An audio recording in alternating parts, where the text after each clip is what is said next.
Dahil sa ginawi nito, lalo nagpalakpakan ng lahat. Maraming kinilig lalo't hinalikan pa nito ang mayor. Ngunit ang di ni siya inaasahan, kinuha nito ang mikropono, nagbigay ng challenge. Baka po marami sa atin dito ang di nakakaalam. Maswerte po tayo ngayon dahil kasama natin ang isang TikTok sensation. Saad nito habang nakatingin sa kanilang table. Nagsipagbulungan lahat at parang excited na napalingon sa paligid. Si Shaina naman gustong malusaw sa kinaupuan o di kaya magtago sa ilalim ng mesa. Kinurot siya ni Mimi. Tiningnan niya to ngunit di niya mabasa anong nasa mukha nito. Tonight, ladies and gentlemen, I would like to challenge her to give her pledge to her alma mater.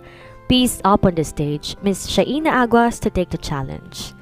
Saad nito talagang pinagpapawisan ng dalaga ng malapot. Di dahil sa challenge kundi dahil kay Clyden Villacorda na nasa harapan. Nakakabingi ang lakas ng palakpakan at ang lahat na nakaton ng atensyon sa kinaupuan nila. Halos hindi nga si Shaina makakilos sapagkat naghahalo-halong kanyang nadarama. Pasimpleng kinurot ni Deborah ang kanyang tagiliran na magtamang kanilang mga mata. Sumenyas tong tumayo at tumakit sa stage. Wala na nga siyang nagawa. Kung related lamang to sa trabaho, agad siyang pumunta sa stage pero kakaiba ang feeling niya ngayon. Di niya maintindihan. I'll back you up. Medyo nag-aalalang saad ni Mimi sa kanya bago tumayo. Pagtayo ni Shaina, agad nagpalakpakan lahat, lalo na maglakad siya papunta sa harap. Nginitian pa niya ang girlfriend ni Mayor bago niya kinuha ang mikropono dito at humarap sa lahat. Naimbag na rabii, tayo amin kakabsat? Pagbati ni Shaina sa salitang Ilocano, lalo nagpalakpakan lahat. Pero maya-may biglang tumahimik ang paligid at feeling niya nakatunghay sa kanya lahat habang naghihintay na sasabihin. Una sa lahat, gusto ko pong i-clarify na hindi po ako sikat. Isang araw lang po umere sa TikTok ang kuha ko at na-expire naman agad. Saad niya na may halong pagbibiro at nagkatawa ng lahat. Pangalawa po, gusto ko magpasalamat sa napakagandang future First Lady ng ating bayan sa pagmamalasakit niya sa ating minamahal na alma mater. Talaga pong kayong naitadhana para katuwang ng ating magaling na mayor. Pamumuri ni Shaina sa girlfriend ng mayor at nagpalakpakan ulit lahat. Pangatlo po, inasmuch that I wanted to give 1 million pesos to our beloved alma mater, patawad po pero 100 lang pong laman ng aking wallet. Pambahid ko lang po sa tricycle pa uwi. Si joke at napunuan ng palakpakan at hiyawan at tawanan ang buong auditorium. Lastly po, I surely see the principal of our alma mater first before this evening ends tonight. Thank you so much at mabuhay po tayong lahat. Nakangiti niyang pagtatapos at di inaasahang magsisitayuan lahat. Pagbaling niya sa side para umalis sa podium, naroon si Mayor, inaabot ang kamay niya. You're still the best. Pahayag nito sa kanya. Halika muna, ipapakilala kita kay Gob. Ang Mayor na hindi na si Shaina binigyan ng pagkakataong tumanggi. Paglapit nila sa kinuupang mesa ng mga guest, agad tumayo ang governor. Inabot nito ang kamay para makipag-shake hands. You're awesome. I'm Matt. Saad nito. Medyo nag-atubili pa si Shaina na ilahad din ang kamay dito. She's my batchmate, Gob, our valedictorian. Hanggang ngayon, super galing pa rin. Pagmamalaking pahayag ni Mayor at tumango-tango ang gobernador habang nakangiti. No wonder she's a brilliant lady. Nice to meet you, ma'am. Ang gobernador at isang pilit ng ngiti ang kanyang pinakawalan. By the way, this is my best friend, Clyden Villacorda, and the ladies here, Jenny and Sophie. Isa-isang pinakilala ni Matt sa mga kasama niya sa table. Nginitian na siya na mga babae na animo di masaya sa kanyang presensya at dinaanan lang tingin si Clyden Villacorda. Nice to see you here, Mai. Oh, nice to meet you here, Mr. Villacorda. Agad ni siya inang saad at tinanggap ang kamay nito. Nanonood ang pagkakatingin ni Clyden sa kanya habang mahigpit ang ginawang paghawak sa kanyang kamay. Sa pagkakahawak nito parang ayaw na nitong bitawan. Did you two know each other? Mahiwagang pahayag ni Governor Matt. Yeah, he's my best friend's brother. Agad niyang pahayag na pilit inaalis ang kamay sa pagkakahawak nito. Wow, what a coincidence! Ang gobernador habang nagpakawala ng isang malawak na pagkakangiti. Please extend my regards to Nicole. Miss ko rin ang batang yun. Saad ulit ni Gob habang nakatingin sa mahigpit na pagkakahawak ng kaibigan sa babaeng kaharap. Sure sir, okay. Okay, let's take a picture muna para may remembrance tayo. Si Gob Matt ulit. This time, sinikil nitong kaibigan kung kahit napilitang pakawala ng kanyang mga kamay. Ang mga lalaki nagsitayuan sa kani-kanilang upuan, umayo sa tabi ni Shaina. Si Mayor sa kanyang left side at si Gobat sa kanyang right side, ngunit biglang pumunta sa dulo ang gobernador upang magkatabi sila ni Clyden.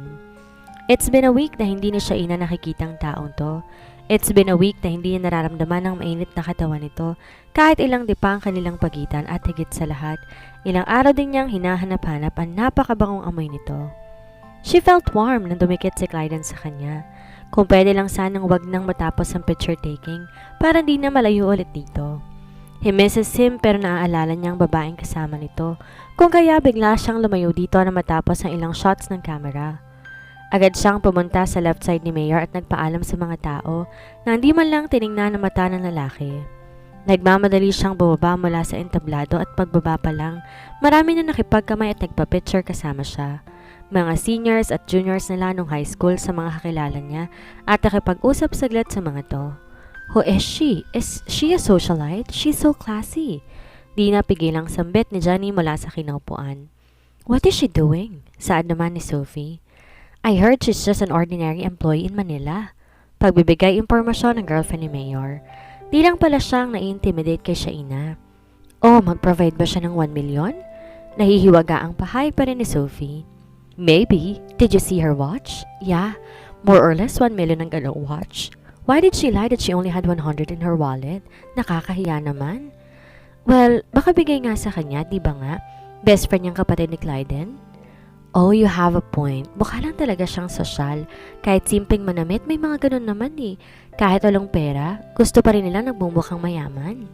Ang kasintahan ni Mayor saka sila nagkatawanan, not knowing that Clyden heard all those gossiping na ginagawa ng mga babae sa table nila. Nainis siya sa pangahamak nila kay Shaina. Nagiinit ang kanyang tenga sa mga naririnig dahil kahit sang anggulo naman, talagang malayong agwat ng kanyang asawa sa mga to. Shaina is prim and proper. Bawat okasyong dinadaluhan, karespe-respeto siyang tingnan. And there's no instances na nakita niyang binungyang ang harapan sa maraming tao. Pero na lang pag magkasama sila sa kwarto, ibang usapan naman yun. Napangiti siyang bigla sa naisip. She misses her. He wanted to hold and hug her pero halatang umiiwas to sa kanya. Ano kayang nangyari doon? She's always excited and warm kapag nakikita sila, lalo na kapag kagagaling niya sa travel. Bakit napakalamig ng approach nito sa kanya? Napatingin siya sa kinaroroonan ng asawa. Patuloy ang masayang pakikipag-usap nito sa crowd. May umayakap at nagpapapicture kasama siya. Ganito siya ka-known sa place nila. Nagdadalawang isip si Clyden kung susundan niya ito at doon na lang din makiupo sa mesa nito. Pag-upo pa lang ni Shaina sa tabi ng mga kasama, narinig niyang nagsalita ang MC. Ladies and gentlemen, at this moment, Miss Shaina Aguas have pledged 1 million pesos for the renovation of the condemned building of our school. Thank you very much, ma'am. You're such a blessing. God gives you 10,000 folds with your generosity.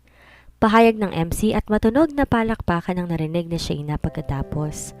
Pati mga kasama halos tumalon sa tawa at pagka-surprise, pero siya na may labis ang pagtataka. Di pa niya nakakausap ang principal at lalong wala pa siyang ibinibigay.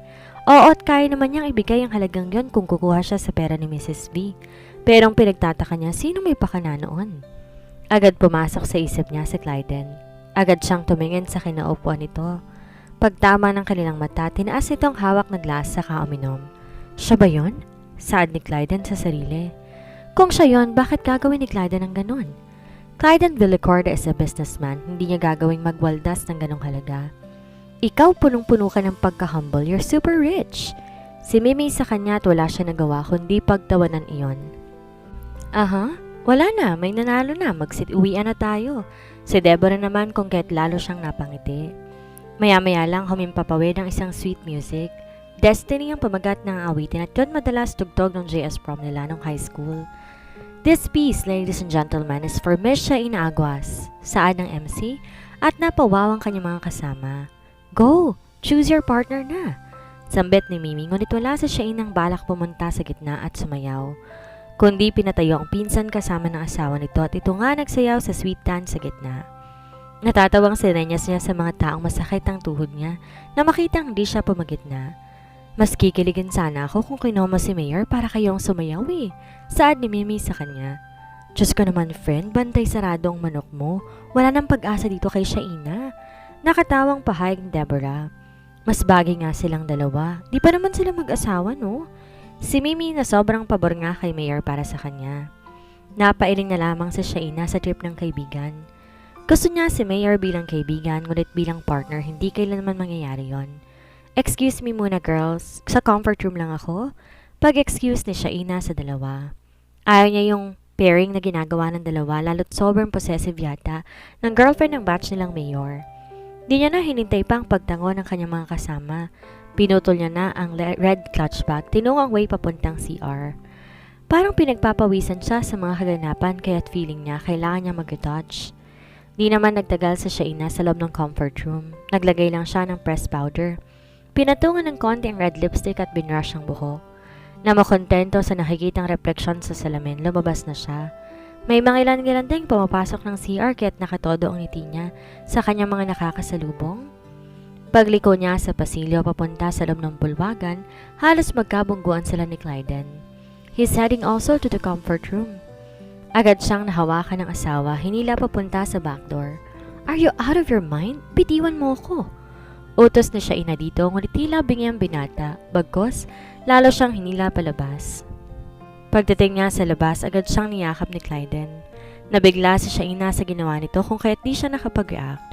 Isa pa, miss niya ang binata at siguradong pagsisisihan niya kung bibitawan siya nito. Why are you torturing me? Sabi ko 3 days ka lang dito, you don't even answering my calls. Malambing pero may pagtatapong pahayag ni Clyden sa kanya. Sa narinig agad nagising ang kanyang diwa. Agad siyang humalagpos sa pagkakayakap ng binata at dumistansya dito. How dare this man hug her like he doesn't do anything? How long have you been here? May pang-aakosang tura niya dito. Di ba nasa Amerika by this time? Patuloy ni Shaina. Parang biglang sumiklab ang galit niya sa asawa. Di niya alam kung para kay Samantha o para sa kanyang sarili, knowing na meron din palang pinupuntang ibang laking to. Di naman makapaniwala si Clyden sa asta ng kaharap. He misses her at wala siyang gustong gawin kundi hawakan at yakapin to, pero bakit at para nagagalit to sa kanya? He tried to touch her hand pero iniwas ito ang sarili. Don't touch me. All this time I'm haunted by my conscience na kesa inagawan ko ng kalagayan si Samantha. Tapos handayon palang pinupuntang iba, ha? Patuloy ni Shaina na halos mag-unahan ng mga luha. Alam niya wala siyang karapatang panghimasukan ng mga affairs ni Clyden, pero sobrang bigat ng kanyang nararamdaman. Parang hindi ready ang kanyang damdamin na hindi lang si Samantha ang nagmamay-ari sa binata. What are you talking about? Di makapaniwalang saad ni Clyden sa kanya, ngunit pinanlisikan niya to na mata. Are you suspecting me of cheating? How dare you? Sagot niya dito lalo pat may gana pa tong tumawa. Look at me. Utos ni Clyden dito. Tumingin yon sa kanya ngunit naaninag niya sa mata nito ang sobrang sama ng loob kung kaya't di niya napigilan hawakan ang mukha nito. Did I smell jealousy? Di ni Clyden napigilang biro dito ngunit mas lalo pang nagalit yon. Go away! I don't want to see you! Sambit ni Shaina at dalidaling tinungo ang pintuan papasok. Hey wait! I'm just kidding! Stop! Pagpigil ni Clyden dito ngunit parang walang naririnig si Shaina. Basta lang to naglakad na mabilis at walang pakialam sa kahit ano pang sinasabi niya. What the? Bakit biglang naging stubborn ng babaeng to? Shaina is always calm and sweet. As much as possible, ayaw siya nitong mag-offend. What happened to her? Stop! Tura niya ulit ngunit dinedma siya ng asawa kaya't nainis siya dito. I said stop! Malakas na pahayag ni Clyden sabay na malakas na pagpigil niya sa kamay nito. Bitiwan mo ko? Nanlilisik pa rin ang mga mata ni Shaina. Malapit na sila sa bukana ng auditorium kaya't manaka-naka na mga taong labas-masok. Can you hear me first? Saad ni Clyden dito. I don't want to hear your lies. Mahina ngunit madiing saad ni Shaina na animo sarado ng utak sa kahit anong sasabihin nito. Alright, come. Bigla siyang hinawakan sa braso ni Clyden and dragged her to the crowd. Get your hands off me. Mahina ngunit gigil niyang pahayag. They're approaching the crowd at siguradong makakaagaw pansin ang pagkakahila sa kanya ng asawa. Ngunit tila babingi si Clyden at wala siyang pakialam kung maraming taong makakakita sa kanila. Sa stage siya dinala ni Clyden. Gulat na gulat pa ang gobernador na makita. Hila-hila siya ng lalaki. Matt, ang binata sa gobernador. What happened, bro? Gulat naman pahayag ni Governor. Can you tell this stubborn wife of mine that I just got here 2 hours ago? Saad ni Clyden sa kaibigan. Matthew has never seen Clyden like this. It's like he's asking for help. Kaya di niya napigilang mapangiti sa itsura nito. What happened? Di niya mapigilang matawa. She's accusing me. Tell her the truth. Untag sa kanya ng kaibigan na animo it's now or never. Nagulat din sa siyaina nang iharap ni Clyden ang kaibigan. Ngunit imbes magsabi to ng totoo, nakatawa lang to na nakakaloko. Sa inis niya, pumigla siya sa pagkakahawak ni Clyden at halos tumakbo siyang lumayo sa mga ito. At dito na po nagtatapos ang kabanata ng ating kwento. Sana'y muli niyo po akong samahan sa mga susunod pang kabanata. Maraming salamat po. Ingat po tayong lahat.